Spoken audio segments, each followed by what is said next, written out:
It's also your mindset too, right? So there's a lot of shiny tools out there. Sometimes that shiny tool is not going to be your breakthrough. That it could be, you sitting as a team spotting that you need to completely overhaul or reimagine a workflow, and that's where AI can really come in and support you. So it's that having that constant curiosity, asking, I think Tara or Sarah, you were saying like asking a lot of questions, understanding more, and building those habits around that kind of mindset and thinking as AI as your co-pilot, as your accelerator, but you as the human, you're still in the driver's seat. You're still setting the strategy, and it's there to help and support you. I feel like that was coming through a lot, and I think that curiosity is going to be critical for anybody that's looking to grow and learn. And that's what I would suggest, and that's kind of what I've heard coming out of this as well.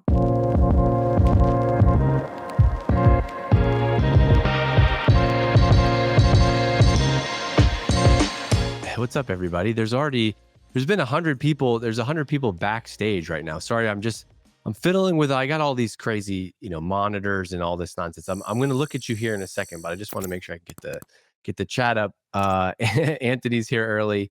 Madison, right off the bat, will this be available on demand? Absolutely.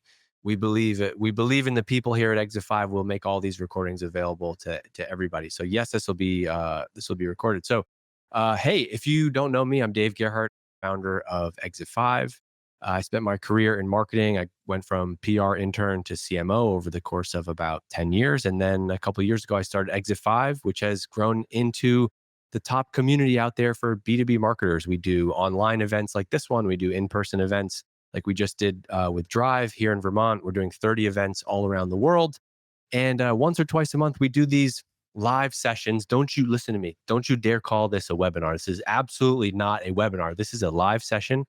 And we bring in subject matter experts and marketing leaders to talk about what's going on in their world. And super excited for this one. We have an insane response to this session today. I think the last time I checked this morning, there was over 1,300 people registered. We'll probably have 400 or 500 people live here today. And totally worth it because I have an awesome panel of three marketing leaders, Jenny, Tara, and Sara. And we're going to talk about not just what's working with AI right now, but also like real stories and hear from these marketing leaders about what's actually going on inside of their orgs.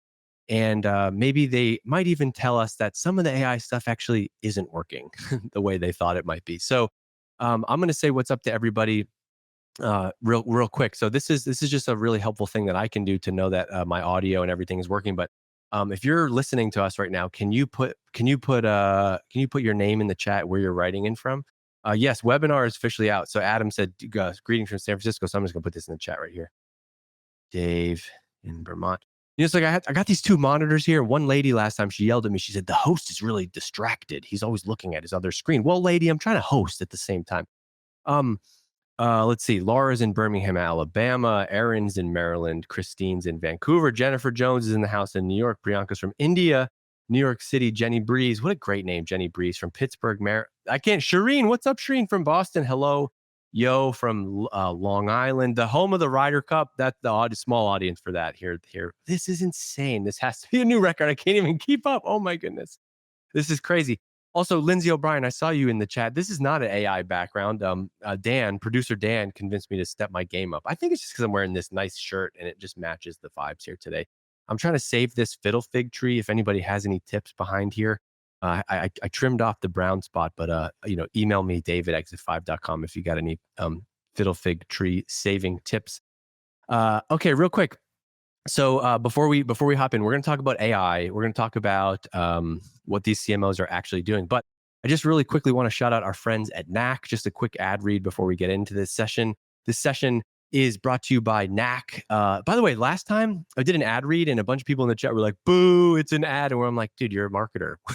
So we're literally marketers. So I just want to give a shout out to our friends at Knak that they're sponsoring this session. Email still today, in my opinion, is the #1 marketing channel of all time. It's the only place where you can actually reach your audience directly. But when it comes to building emails, well, if you've ever tried building an email in an enterprise marketing automation platform, I'm not going to name any names here. I don't want to call anybody out, but some of them are pretty dang difficult to work with. You know how painful that can be. The templates get too rigid, editing code can break things. And next thing you know, this is what we do. You're asking ChatGPT to debug your code and the whole process just takes forever. We started using Knak here at Exit 5, and it's awesome. It makes our emails look beautiful. Knak is a no-code email and landing page creation platform that makes it easy to create on-brand, high-performing content without the bottlenecks. So if you are one of those marketers out there that's frustrated by the clunky email builders, you should get Knak. You can check them out at knak.com/exit-5. We'll put the link in here, but I just want to give a shout out to Jenny, Nick, and the team at Knak. They've supported us here at Exit 5 for 2 years. Shout out to that. The best type of customers are the ones that renew, and Knak has been that for us. They're an awesome company. Go check them out if you need an email landing page platform. And without further ado, I'm pumped. Let's get into Anna, producer Anna, who's sitting in for Allison, who's out today. Can you send my my awesome group of marketers up to the stage, please? Thank you. Heck yeah. What's up, ladies? My AI ladies. How's it going? Great. Hello. All right. Real quick, let's just go around the horn. Let's go Sarah, Jenny, Tara. Quick intro, who you are, who are you, what's your company do? And then just set context of the stage of the company for people so we can get a sense of where you're coming at things. And then, I actually got some killer prep for this. I got a bunch of questions that I want to go through. I did this myself, a little help from the AI machines, but I got some good questions here. So Sarah, kick us off, please. Awesome. Yes. Hi, everyone. I'm Sara Ajemian. I run the branding and communications department at SOCi. We're a $100 million ARR late stage enterprise AI platform for local marketing. Mouthful, but we offer a suite of local marketing solutions. Our company is about 600 people, primarily based in North America. Our marketing team is about 40 to 50 people, and that encompasses demand gen, product marketing, SDRs, and then my team, which I oversee branding creative, content and social, communications and PR, market research, but I partner broadly with our full marketing team on really our integrated marketing plan. Okay, I'm going to ask you, I come up with this on the fly, but I'm going to ask each of you, at this stage in the game, based on where we were 2 or 3 years ago, has AI met, exceeded, or under-delivered on the expectations that you've had for it, for your company? Can I go with an all of the above? Sure. Yes. Good. Right. I think ChatGPT has exceeded my expectations. I think there are some new tools like Lovable that are meeting them that I'm eager to try. And I think there are some things that have fallen short, particularly AI video with avatars. Like I'm still not there yet. Yeah, I hear you. Okay. All right. Good answer. Jenny, you're up next. I'm with you. Can I plus one to that too? Yeah. Yeah. Hi, everybody. I'm Jenny Delevante-Moulen. I am the Chief Marketing Officer at Knak. Love the intro, Dave. I've been at Knak for 4 months now, so still fairly new at Knak, but previously I was Knak obsessed customer. And I have held CMO and demand gen leadership roles at SaaS companies. Knak is headquartered in Ottawa, Canada, and we focus on North America. I'm based out of Stamford, Connecticut, so just right above New York City. And I'm not going to go into it too much, but as Dave said, we're an AI-powered no-code creation platform. Really excited that we're bringing creation back into the hands of the marketers so our team can create those emails and landing pages fast, on brand, ready to send without touching code or relying on agencies. And we're at a growth stage. So we're a growth stage SaaS AI company. We're roughly about 120 people. We're serving large enterprise marketing teams that are in high tech, pharma, financial services, insurance, retail, like B2B and B2C. And my role spans all of marketing from brand to product marketing, demand gen, really focused also on obviously pipeline and revenue growth in our marketing operations. So really excited to be here. And yeah, AI has exceeded in most areas too, but when it comes to video, when it even still comes to image creation, I think there's still ways to go, but I see it changing literally by the minute. So I'm really excited for this discussion today. All right, we'll get into the meat of it. Miss Tara, what's up, girl? Good to see you. Tara and I are Vermont friends, by the way, and we've officially, after 2 years of avoiding each other, we're actually going to go for a hike in 2 weeks. So I'm excited for that. So, who are you, Tara? Which we strategically planned this morning. So go us. Yeah, well, you might want to wait till I get the lice out of the system. Oh, I do. Well, I think you're okay. I think Okay. you're okay. I think I'll be okay. Well, hi everyone. So nice to be here. Thanks for including me in the non-webinar. But my name is Tara Robertson. I'm the Chief Marketing Officer at Bitly. I see some Bitly marketing team members in the chat and also some friends. So hi to everybody that I know and hi to everybody that I don't know. Excited to connect. Who is Bitly? Bitly is synonymous with links, if you know who we are, but we are the world's leading connections platform where we essentially drive links, QR codes, landing pages, and robust analytics for mainly marketing professionals. Bitly is a fully product-led business. We're roughly around 130 million ARR. But we drive a lot. We have two main website properties that bring over 4 million new users on a monthly basis. We drive roughly 1.4 million. Yep, that's our most recent number, signups between trials and signups on a monthly basis, which then bring roughly almost 18,000 new subscribers. So we've got 600,000 customers worldwide and continue to grow. And I have the absolute honor to serve and work alongside the amazing marketing individuals, roughly about 30 people, that are doing all the crazy, amazing work that I'll be talking about today. So if you're on, thank you. If you're listening, thank you. We already got some love for your marketing You're without chat the from team. Kimberly. I'm a huge fan of Billy's marketing emails. Lately, someone on your team is crushing it, and Yeah. Amanda says the same thing. That is Devin. And I will say, as we get into AI, Devin and Joanne on our lifecycle email team, they actually do not use AI. We get a lot of questions when we send out the emails of like, oh, yeah, AI conversation. You're just, not a human behind this, but actually incredible creative team. So That's a perfect example, by the way. Like, those are the things that, like, yes, every company has a newsletter, every company sends out emails, but the way that you're standing out is actually by putting like the human in the mix and spending time to write. Okay. I got my questions over here. So let's go in reverse order, or, feel free if someone's super passionate about this to jump up. But I want to get right into the what's not working. So we all have examples of AI and it's so great and how it's working and everything. But um, give me the most overhyped AI use case, something that you've tried, a tool you've bought, vendor you've worked with, a thing you did that you saw online that some LinkedIn influencer wrote about, and something you tried but actually didn't deliver. So reverse order, I guess that's me. Honestly, it's all over the map. And so I would say the number one thing that's not working, that is the biggest challenge, is this expectation that overnight AI is going to fast track our ability to do all of the things. There's probably, through everything that I've already heard Jenny and Sarah and Dave, you two, talk about, it's taking us time to learn how to do it. And I would say that there's these expectations that, like, oh my God, AI video, or oh, wow, there's all this that we can do with using these LLMs. And then you go in and you start to have a conversation. You got to learn how to prompt and you got to learn how to do all the different things. And we're doing some incredible stuff, but it is all taking us a good amount of time, energy, and training in order to become proficient, in order to become and get to some of the results that we'll talk about. Probably the most recent one that's not working, but I'm really excited for when it does work. I saw Sam, who's our VP of acquisition, on the call, is doing a tremendous job working right now with one of our analysts on the marketing team and building out essentially an AI chatbot that will be able to give us visibility into our acquisition performance insights. And so rather than me going into a million dashboards or Slack and Sam, I can go in and have a conversation with this really incredible chatbot agent that Tava, our amazing analyst, has built.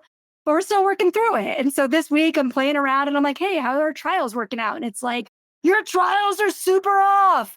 You need to start working on things right away to fix all the things. And it took me 5 times to get to how the trials were actually performing, which is ahead of goal.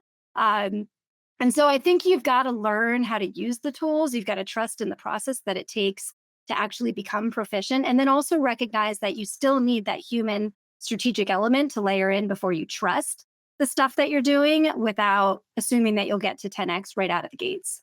Jenny, we want to build on that, or share something that's not working for you.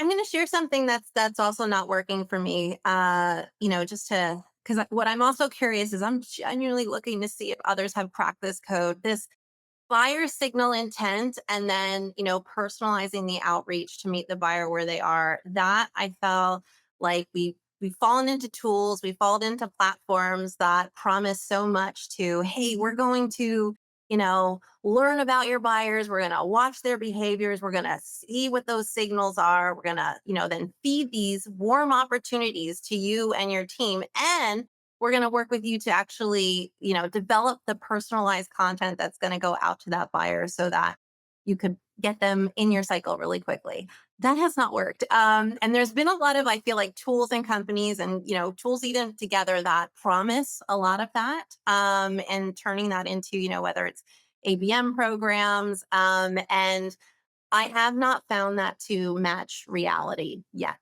So I love that I'm seeing, like, we are working with Clay right now too, which, I think that's fantastic to see that they're the best orchestration. That it looks like someone on the chat says.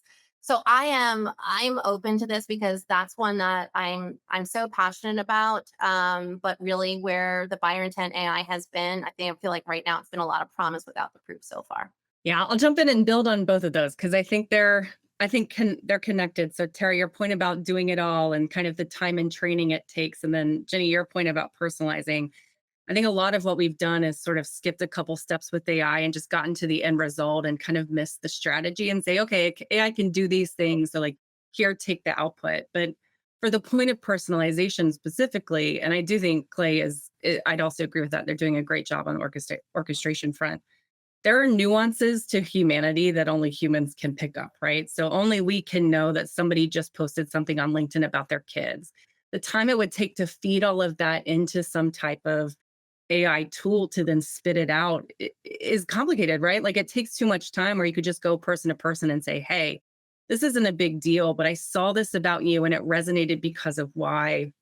Can we talk? And you see those examples proliferated on LinkedIn over and over again. Human touch, the reality of it, kind of that interpersonal connection. And then, to the time and training, if the tool works really well, then great. Put the effort in, spend the time, give your team the time and latitude to try and test because that takes headspace. But if not, let it go. We don't have to use all the tools. It's okay to use one really well and not try 17 other things. Yeah, it's so funny because I feel like because we're at the forefront of this, and whether it's through, running tools for our own business, or we have companies that sponsor us, or we have members that suggest using tools. Like I feel like my company, because of what we do at Exify, we're at like the center of like the marketing nerd, tech, like let's use all the tools. And there's a lot of good stuff out there, but I'm also surprised by like, and sometimes I give myself this kind of like imposter syndrome. And I'm like, man, I kind of only use ChatGPT. And it's like that, and that's okay. Because I think that line that you had, I tried to type it in the chat and then I got distracted talking to producer Dan behind the scenes. But the line you said about the nuance is like, I don't know if you've seen this at all, but there's this movement of like the younger folks, Gen Z, they're making videos with like the old school cameras. There's a movement where like analog is back, analog is coming back. And the things that feel like almost messy or messed up or not perfect, right? That stuff is like really working really well. And so it's like, I wonder that in this quest for like trying to automate everything and like, cool, we can automate the shit out of our marketing. That's amazing.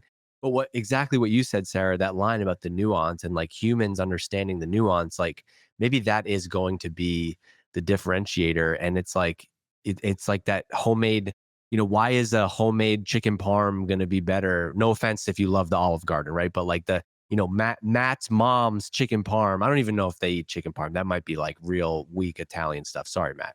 But whatever they eat, right? That might be what the Olive Garden meal is going to be not as appealing to everybody. I think there's something there where like how do we keep that human touch and nuance in marketing? I really like that, Sarah. Yeah, we talk a lot about the noise and rising above the noise, and that true human element is Chicken parm is not Italian. noise.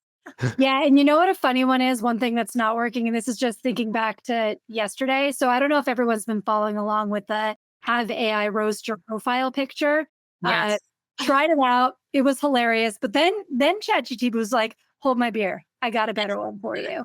And the picture that it gave back of me was awful, like so awful. And those are the kinds of experiences where those are the things you just can't rely on. Like, Did you all see the Will Smith concert thing? I haven't seen that one. nope.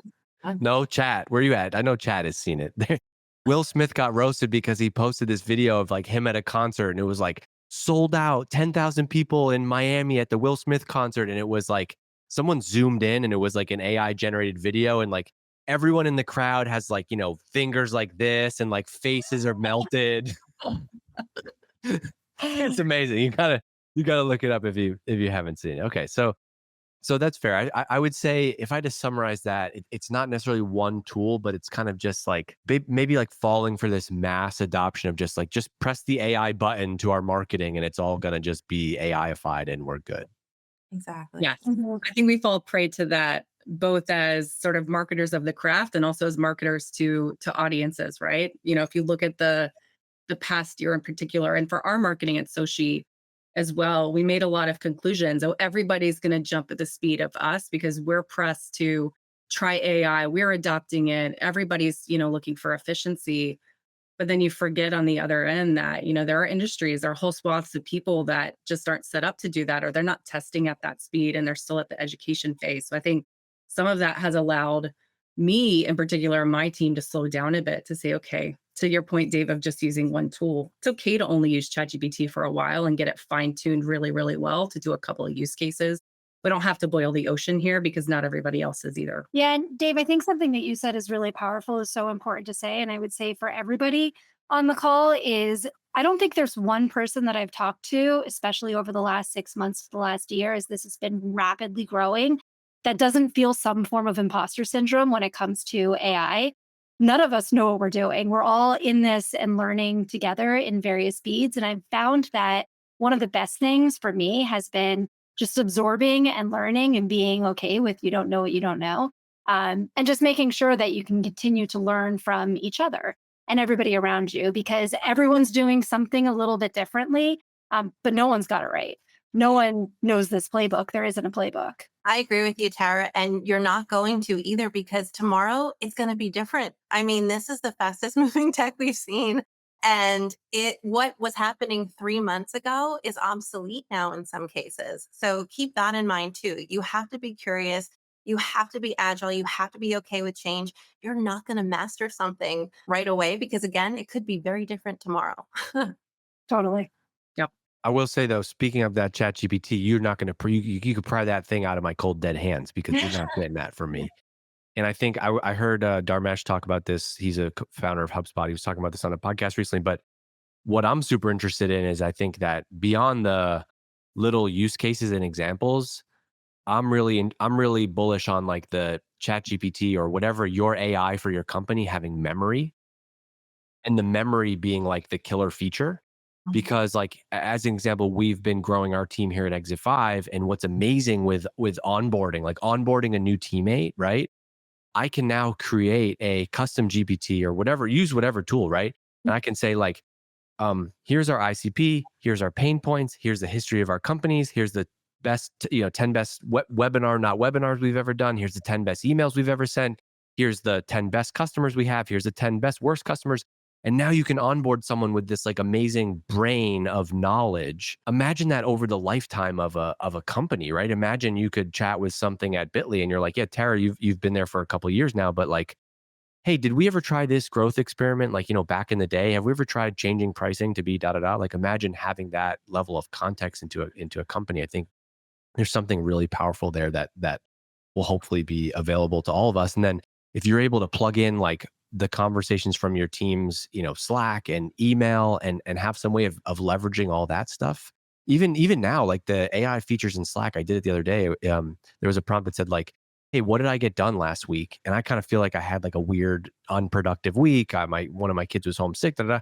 I go into Slack and I'm like, what did I get done last week? And it's like, and it showed me the 15 things that I shipped. And I was like, oh, yeah, you didn't do so bad. I think there's a lot of stuff like that. It's not just like the sexy, like AI video editing tool. Hmm. Yeah, I love that. I'll just say one thing that I do with my team is like, especially if we're stuck. So to your point about like the compiling the knowledge in the brain, I say, okay, hold on, let's just try something. I'll pull up ChatGPT and I'll say, we're talking about this. Here's the problem. We're stuck on this point. I know we've talked about this before.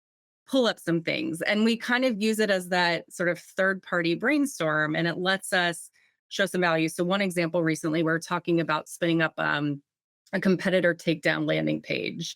My content marketing lead had written the copy. We were going through it. I said, that's great. But you know what? We haven't looked at the competitor's page for us. So let's look at that. Actually, let's throw all this copy into the GPT, ask it, what are we missing? What are we not seeing? Like, what could we pull up stronger? And it was eye-opening. And so I've used it in that way a little bit to my team to teach them, give them feedback, but not make it feel like I'm putting too much on their plate. And you're just constantly adding to that brain power. I think is pretty fun. Kimberly in the chat is amazing right now, by the way. Like this is so fun. I'm sorry, this chat is so good. Kimberly in the chat said, my chat GPT, I love how you say my chat GPT. My chat GPT thinks I'm obsessed with REO Speedwagon because I quoted it one time. I love that.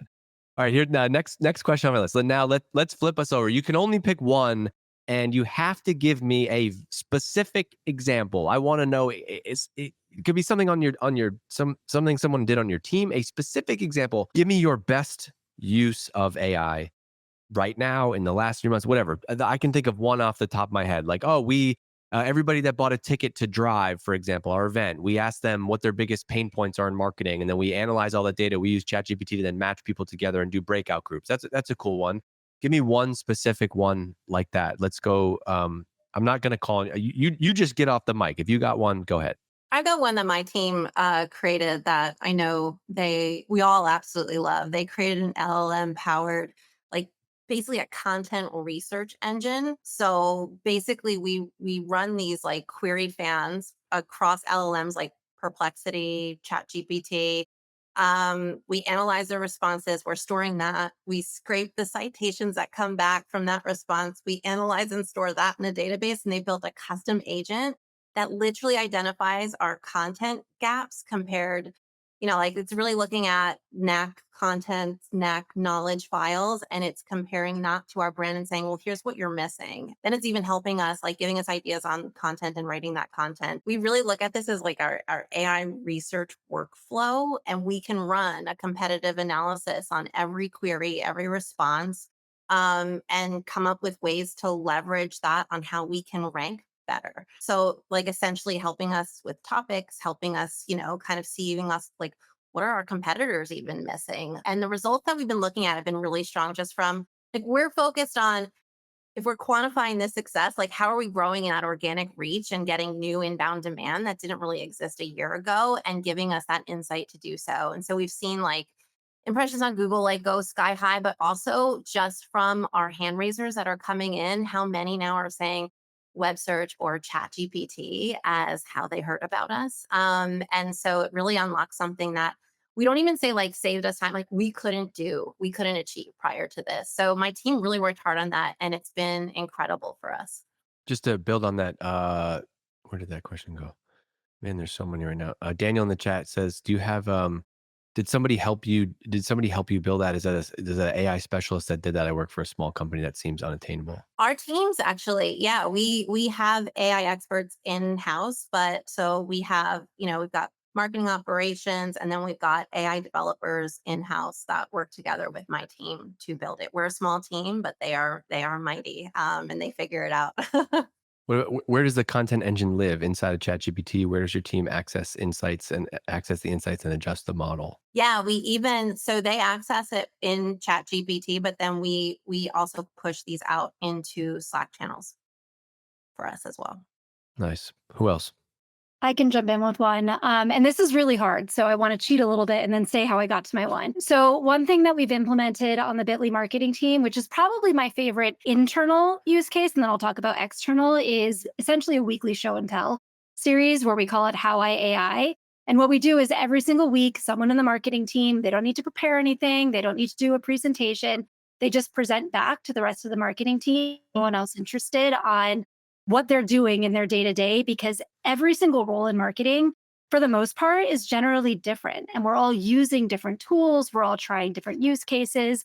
And I am learning so much from the way that my team is also leveraging AI in the day to day. Kind of to the question, we don't have people that are specialized in AI at Bitly. We're all on the journey of learning it together, but we're trying to enable how do we learn together in a place where, as we mentioned earlier, everyone enters in with some kind of imposter syndrome. So how do we make it less scary, but also recognize that we have to learn this, we have to do this as we grow in our careers, not even just within our organization, but for ourselves. And so I'll speak to one of the ones that I'm probably most jazzed about at this very moment because it's unlocked an opportunity for us. And so over the last few years, we know that Bitly is a global organization, but we've always really struggled with localization at scale because it's expensive, it's challenging, it's something that typically it would take a lot of time, energy, and effort to be able to do a true global execution. And so we implemented a tool called Freeze, and it was roughly about a year ago. Along with Claude, we use ChatGPT, all sorts of different LLMs for different use cases.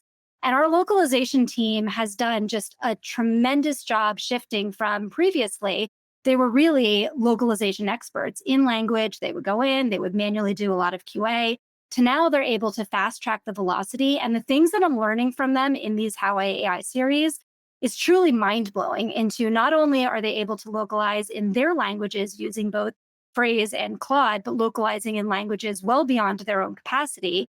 And what we've seen already is in the first 4 languages that we've gotten into market, a 16x increase in overall signups. And now these were areas we knew we needed to do. And so it's not about just these efforts have achieved those results. It's more about how quickly can we get new markets out and move at a faster velocity. And so our acquisition lead and I were even talking this morning about new markets we want to enter into. And suddenly we've opened up this door, leveraging these different tools and these different strategies that the team has really just dived in and rolled up their sleeves and figured out to be able to say, all right, where do we go next?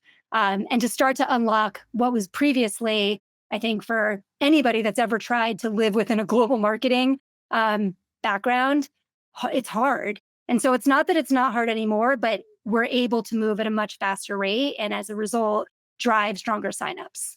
That's a great one. There's a bunch of people plus wanting that in chat, particularly as a company scales using AI for localization. Is there a similar nuance that there's obviously a nuance in language? Maybe the AI localization services are good enough, but is there still some element of like you would want a human to go and just kind of gut check all that stuff? Yeah, and that's the part that we're building that playbook. It's kind of the old building the plane or flying the plane while you're building it while you're flying it. That's it.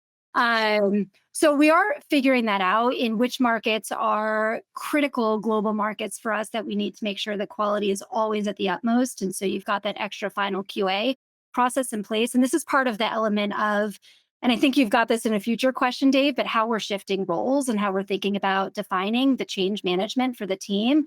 Previously, everything was QA. Now it's strategically thinking about in-market and then layering on QA and being able to just do the same level of work, but in a completely different way. And what markets do we need to have a very strategic and critical eye into quality? And what markets, is it better for us to just kind of grow and be okay with being 94% accurate? And then putting that playbook in place so that we can scale, do it smart, but also do it strategically and not over engineer essentially the process. Nice. Sarah, you got one on the brand and comms side of things? I do, but it's more internal to the team. So we are doing some of the same things. We have we started an AI council. We have some AI teams organizationally. But something that stuck to me, and Tara, you just said this, the point of, doing the same level of work in a very strategic way. So one of the best ways that AI has been helpful for my team, particularly on the brand side, is a lot of, brand and comm centric teams aren't as data driven or don't know how to get access to the data that, say, a growth or demand team does. So a big part of my role is helping them to think that way, because I'm a huge believer that if you can speak in a growth language, then you're really a fully shaped marketer. So we've used it, again, with just ChatGPT in a way to where I've got my team uploading their Q1 reports, their Q2 reports, our biweekly performance data for social, to help teach them how to be data-driven marketers. So asking it questions like, okay, what are the 3 things that might have changed this week based on what you know about our high-performing posts, our low-performing posts, and our engagement drops? Based on this, what are something that I could try? Here are some trends based on that and the way that people are responding to our content. How might this help me think differently about our plans? But the other thing it's done is given them a level of confidence in reporting back, particularly to our leadership, and creating structured plans for other teams. So that point of, doing the same level of work, but in a very strategic way, I think resonates a lot for me on the back end standpoint of like the hidden side of AI that really benefits people.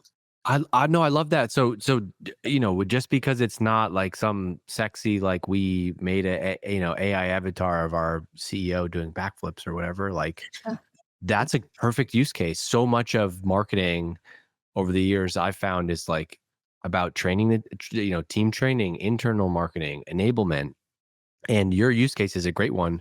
I've, I've had a hard time hiring like content, creative, social type people because I found that typically what I want is growth. I want results out of those business results out of those channels. But typically, the person who might be great at video, social, creative is not necessarily thinking about the metrics in that same way. And so that's a perfect example of like, hey, help me analyze all of the things that we've done on social. Let's understand what's working, what's not. Like, be my analyst. That's a great one. Um I connected our marketing automation system to Claude and said, "Hey, it looks like our email list has really grown a lot in the last 90 days. Can you tell me why?" Mhm. And it was better than any report I've gotten from, anyone other than like a director level ops person in the past, which I would have had to like submit a request for, would have taken weeks, whatever. And Yep. it was like, okay, great. Here's what's going on. Like these three lead magnets that you have are really performing well. The conversion rate on this one is really high. It must be because, oh, this is your salary report that you did. Your audience really loves insights about salaries. It was amazing. And that's a perfect example of like AI being our assistant in marketing. I'm not using it to like replace a lot of the creative work, but can you help me analyze like, hey, our website traffic is down in the last 90 days and like it's impossible to understand GA4. Can you tell me Sure. what could I give you to help me understand that? I think that's a great use case. Yeah, I also just add in our to the point about growth metrics and board reporting to the point where you can, and you've got obviously sort of AI safeguards from an enterprise standpoint and your security team, but so often teams look at that and say, "Oh, I don't get this data, or I understand MQLs, but I don't understand how we added, value to that."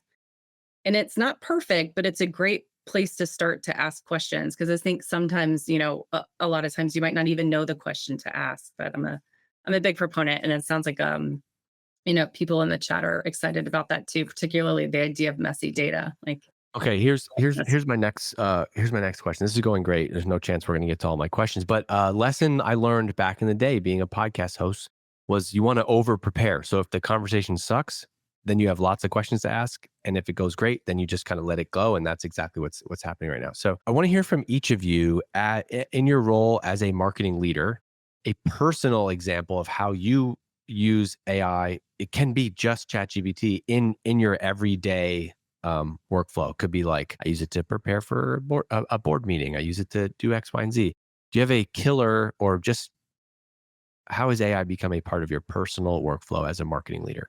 One recommendation I would say to everybody on this call, the AI Driven Leader is a book that I would highly, highly, highly recommend. Um, some of the things that have helped me in my day to day and my workflow, I actually took as strategies from that book as I kind of went down my own journey. And so I would say I'd answer this twofold. The first, Dave, is when everything really started to escalate and we're like, all right, we all got to do this. We're leaning in. Everyone's got to learn, is rolling up my sleeves and doing it myself. And so my first step was every webinar or live event or any kind of article or anything I saw, I would sign up, I would attend, I would try the thing out, and I would build it myself because who am I as a leader to go in and say, we all need to be doing AI and not know how to build a custom GPT on my own. And so, first and foremost, it's just being a sponge and learning. And it's in some ways, I'm pretty excited about it because I feel like I haven't learned in marketing like this in years. And so we're learning how to be new kinds of marketers. And in marketing leadership, you don't always get to do marketing. So it's actually really fun to go in and try to figure it all out together.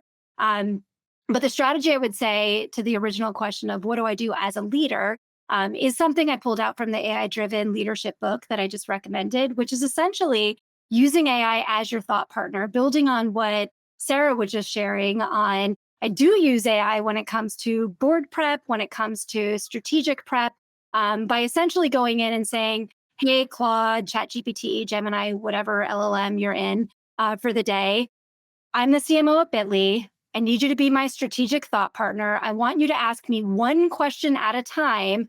This is the problem that I'm trying to solve. Do not give me any solutions. Ask me these questions so we can get to the output, we can get to the answer before we can start to build out the strategic direction I'm working on. In my most recent board meeting, we were presenting an updated strategy. We wanted to get buy in from the board. I'm not going to go into the deep details on what that is because I'm not allowed to. But what was actually really eye opening and honestly, like in a lot of ways, humbling is AI would come back and be like, cool, Tara, that sounds great. But what does your board actually care about? They care about revenue. Okay, well, then how does this tie to revenue? And then would start to really ask the questions that typically my board members would ask or my CEO would ask that in those meetings. If you're not prepared, you're like, oh, I'm sweating. Uh, and it really kind of helped get through how do I set up the presentation in a way that maybe I wouldn't have done on the first draft before. And Tara, so I use that is that approach. book, is it the AI Driven Leader by Jeff Woods, or is it AI Yes. Driven Leadership by Molino? I think it's Jeff Woods. I Jeff will Woods. verify as we're talking Okay. through. Yeah. But yes, that prompt of ask me one question at a time and go through before you actually build the actual output has essentially changed the way that I can leverage a lot of my presentations, a lot of my communications. And I do it probably almost every day. I love that. I plus one to that as well. I think that, even as I was coming into Knack and we were going through positioning and it really did support and help me there. There's also, as I came into Knack about 4 months ago, learning, it helped me to get up to speed a bit quicker and even understanding our customers and our prospect trends. We have a corporate chat GPT, so I'm able to load, some sensitive data and information. I know, Sarah, as you're talking about loading performance data metrics, caveat, just make sure you're doing that in your secure corporate environment. But we have Gong and we record all of our sales calls, our SDR calls, our calls with our customers, with CSMs. And so I'm able to actually learn and find trends. Why have we been losing specific deals? Why are we winning? Is there a trend that keeps coming up in terms of pain points, or is there something new that's surfacing that we can learn?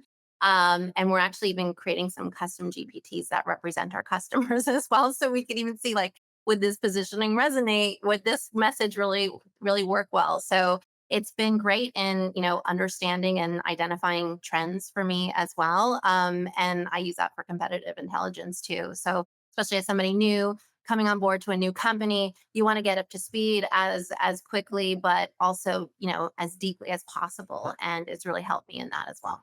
Yeah, I'll plus 100 to both of those. I think No, yeah, it's plus one. You can't do plus 100. Plus 1,000. plus 1,000. Support those both immensely. I think two other things too. I continue to talk about the way that I use it to sort of help my team, because that's truly been beneficial to me as a leader who doesn't have a lot of time, but I have some, junior to mid-level team members, particularly on the comm side and the writing side, where they do need that collaboration and partnership. But I don't often have an hour to sit with them and say, here's what I would change and here's what I'd move around.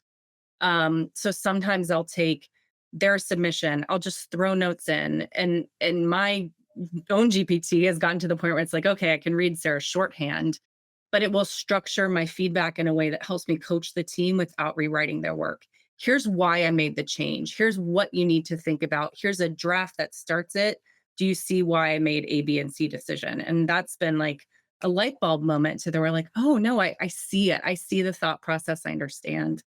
But the second part is like, I try to break my GPT sometimes too. So if someone gives me something, my first question is why.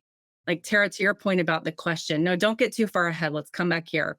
Why would we do it this way? Okay, that's okay, but I'm not convinced on that. Here's another, parameter in this. Why would we do it this way? And I saw someone once sort of use the AI in that way as a decision-making tree to try to see, okay, can we get to a source of truth or distill this down into something really simple and kind of eliminate the fray? It's not been perfect, but I find that to be just a fun, interesting exercise for me personally. I want to just allude to something that we also talked about a little bit earlier because you could easily get discouraged.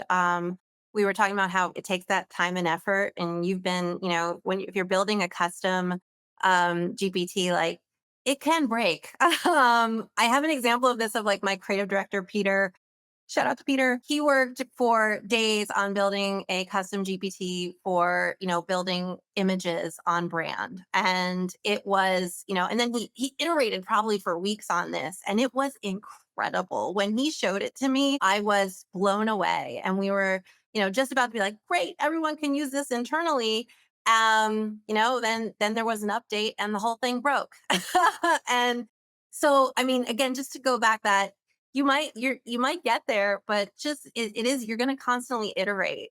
We had to then talk with our internal AI experts to see if they can help us. We realized that we just had to change some things for to speak kind of the GPT-5 language, and we're getting it back up and running. But if we didn't have that access to our AI experts, Peter might have just been like, oh my god, all that work, all that time, all that effort, it was fantastic for a second and now it's gone. He might have given up. So just keep in mind, like, there's still going to be those frustrations. It might not be perfect. You're going to put all this time and effort into it. And tomorrow with an update, it could get a little hairy, but keep going and keep trying, because but there's a lot of time and effort put into it, and just understand that it could be not so smooth of a road. Rachel in the chat said that, there's a concern about how agreeable these LLMs are. Like you say something and they think that you're awesome. And I would just push back on that, because it's the only time in my life as a marketer that someone inside the company actually cares about my work and understands and thinks I'm awesome. So I'll take it. I want that. One thing I would add to that, though, Drew. So one trick you can do, you can set up your rules within them, but I actually sometimes will go in and ask Claude or ChatGPT to use take truth serum. Tell me like it is, and don't be kind. Wait, do you actually write? Do you actually say take truth serum? You just took truth. You just took 12 milligrams. Pretend you're in special ops. Take truth serum. Tell me like it is. And sometimes it's mean. Like, it is mean when it comes back to what it is, but it's not wrong. So it is helpful if it's mean to agreeable. No, that's good. And look, I do think I think it's super important to remember that, like, this is something that I learned at our event a couple weeks ago. Like, I think most of us, the thing that we love about marketing is the marketing stuff. It's the creative, it's the storytelling, it's the, creating campaigns, it's launching something, it's getting attention and getting people to buy the thing that you created. And it's like, that's the fun part. And so let's like, how can I push on that? It's not so much like, look, if all my competitors, if everybody wants to just like blindly follow whatever this like ChatGPT is suggesting to do, like, honestly, my response to that is like, hell yes, because that means that I'm not like the nuance here. And like the way that an example of this is like, I write all my LinkedIn content, and sometimes I'm like completely like ratchet. I'm just grumpy and I'm just firing off things with like, misspellings and typos and weird, like lowercase letters. And that's what works. Right. And so I think there's a lot of that. I got there's a bunch of questions here that I think are probably worth diving into. I just want to just cross-reference my list one more time. Okay, let's just do like just a rapid fire this one. I just want to hear a pulse check. Like, as leaders in your respective companies, is there pressure from the CEO, from the board, from whoever manages the company? Is there pressure from them, like, for you all to, hey, you better adopt AI, like, you better use AI, tell me about what you're doing AI? Just, I'm curious to hear, like, maybe behind closed doors, are there forces that are kind of also pushing this beyond the fact that, like, we think it's cool as marketers and we're genuinely curious, but is there another factor here? What's happening at the leadership level? We absolutely have it happening at the leadership level, but it doesn't feel like that kind of mandate. And I think Sarah and Terry, you talked about this as well. Like, we've infused it into the business, both with our products and with our teams. Like, when we say we're an AI company, it's not just that our product is AI; it's our whole company is AI. And I think that Knack has done it in a great way, where we have an AI committee, we have AI champions that are on each of our departments, and we encourage them to have discussions and think like, how could we do this better? Or, what do we wish we could always do? And you think of AI almost like, we say co-pilot, it's a skill set. So, as you're thinking about your marketing or, any other areas of your org, like, how can it support and help your team? And then we encourage the teams to test it out and try it. Like, when I talked about Peter building his own, like, and then we share it, and we share success stories, we share things that didn't work. And I think that that's kind of infused in our culture, so it doesn't feel like, we've given everybody the ability to be curious. we've given everybody the ability to test and try and learn and iterate. And I think that's, it's why I don't feel like we're having a problem with adoption. It's really, we're encouraging it. And it is coming though from the top down all the way to our board. Our board is very, invested in it as well. And it's all for like, again, how is this going to help us to grow the company? Faster at greater lengths. And so everybody is really just encouraged and supported to do so. I would plus 1,000 to that. Um, I would say there's probably two things that are happening. Yes, there is pressure from CEO, from the board for a various number of reasons. One, you see externally, a lot of companies are talking about like as you think about hiring, as you think about teams, well, why do you need this person to do this job and what can it do that AI can't? Like those are the kinds of questions you have to be able to answer, I think, in this new age that we're in. But I think the pressure for us is really twofold.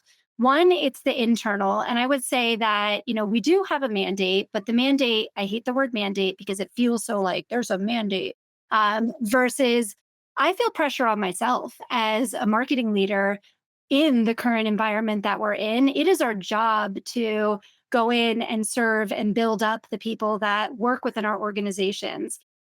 And we really wouldn't be doing a good job at that if we weren't preparing our team members and ourselves for what this new way of working is going to look like. Because as you look at new job descriptions that are showing up, everything, I saw some of this in the chat, it's like, you need 4 years of experience in AI. Well, that's not a thing. But you do need to be experienced in AI. You do need to be good at prompting. You do need some experience having worked with these different tools. And I think there is that internal pressure that we all need to have, whether it's coming from the tops down or just the pressure that we bring together on how do we all ride this wave in a way that feels supported, but it also feels necessary because that's the way this is going. The other part I would say that, and we're on this early stage, I would say, with our board, with my CEO, with other CMOs that I talk to. We are a product led business. I shared some of the data points before in where we're driving 1.4 million signups on a monthly basis. We've got 4 million users in new traffic from 2 different websites. Well, the entire industry right now is going into this complete unknown space of what is SEO versus GEO versus AEO versus whatever EO. And we've got to learn what these new strategies look like, how to optimize for the LLMs, how to optimize for zero-click conversions. And we have to protect both on the offense and the defense our funnel. 70% of those numbers that I shared comes from organic. And it would be silly of us to just assume if we don't do the work that that's going to maintain. And so we are measuring this proactively. And I would say part of my job right now that I've been working very closely with our leadership team on is to bring that to the board before the board brings it to us. And so I've added slides into our board presentations that just say like, hey, no issues right now, everything's stable.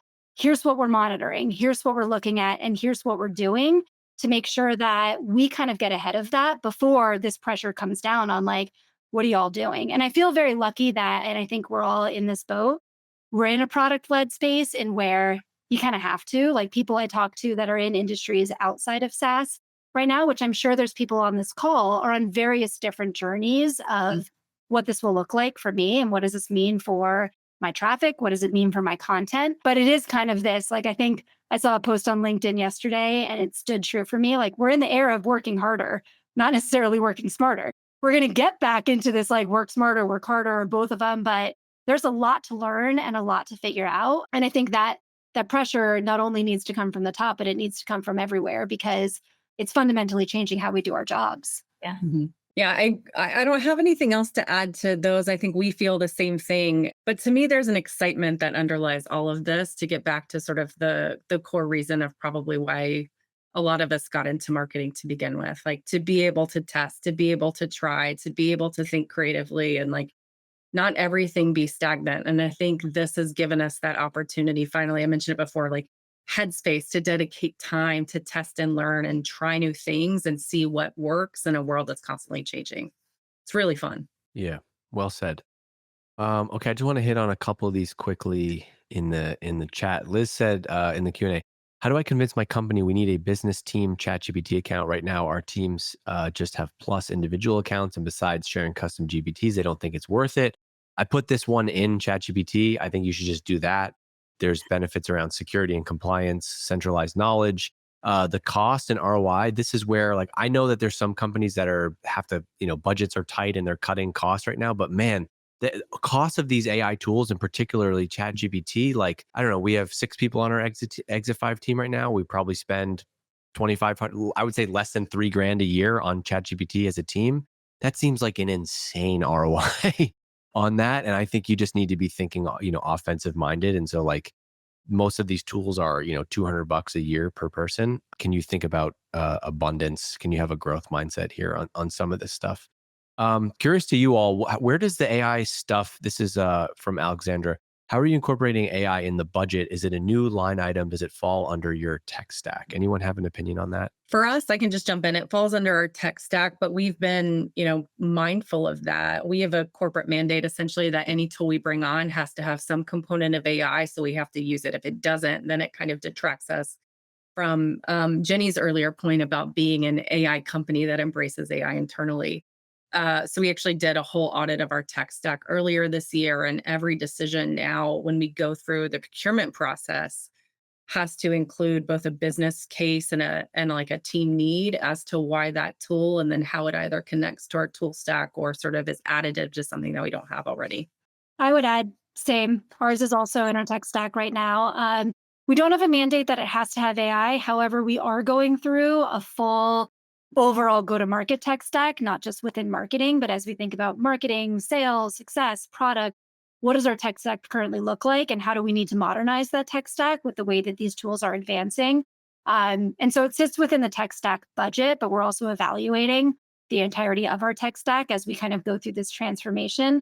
I would say, and I do feel very lucky that we've kind of set aside budget also for learning within AI. We do have strong security clearance that we need to go through to bring on any tool that we need to test. However, right now we don't have a mandate of like, you can only have one LLM or you have to have budget to do this. It's like, if there's a tool out there that you can have a business case for, that you can show some kind of ROI. And so I think, Dave, kind of to what you were saying with ChatGPT, the way I would recommend looking at it is it's not the cost of the tool, it's the savings that you get from leveraging these tools. Is as we look at our teams, we're looking at these as enhancements to taking out the stuff that previously we were doing that was mundane, it was repetitive, it was challenging, that you can start to automate, and then opening up our ability to move faster on strategy. Like going back to our very first question, what is the thing that AI would disappoint you on? It's strategy. Like AI can't do strategy. They can be a strategic thought partner to you, but you need to own that. And you can do so much more. It's the number one thing we've heard for years. How do I get to do more strategy? It's now you have the opportunity. And so if you can put together the business case that says, I spend $200, but I'm going to get 2,000 more hours back in order to reapply to these other things, that's the way to really think about talking to your CEO or your CFO. Right. Like what's the ROI of us getting like a faster internet connection in our office? Mhm. It's like, it's hard. Okay, we're trying to roll a poll for feedback. You all should see it right now. If I don't know if I can see it, but there's a poll, feedback 1 through 5. We rate every meeting, internal, external, public. There we go. Rate today's session 1 through 5. 5 being the worst. One, no, I'm just kidding. 5 being the best. 5 being the best. It's amazing. That was awesome. A lot of 5s, a lot of 4s. Any of you have a quick takeaway from today? Like just based on the what you saw in chat. Any does it change how you think about AI? Or my takeaway is, and we're trying to get to, is like I think there's a lot of smoke and mirrors on there. I think the LinkedIn stuff is like everyone's doing all this cool, sexy, crazy stuff with AI, and I think you come in this live session, and I think there's a big gap between what's being talked about and what's actually getting done. Did you all feel that a little bit? Yeah, and I think, I keep hearing it's that, it's also your mindset too, right? So there's a lot of shiny tools out there. Sometimes that shiny tool is not going to be your breakthrough, right? That it could be, you sitting as a team spotting that you need to completely overhaul or reimagine a workflow. And that's where AI can really come in and support you. So it's that having that constant curiosity, asking, I think Tara or Sarah, you were saying like asking a lot of questions, right? Asking a lot of questions, understanding more and building those habits around that kind of mindset.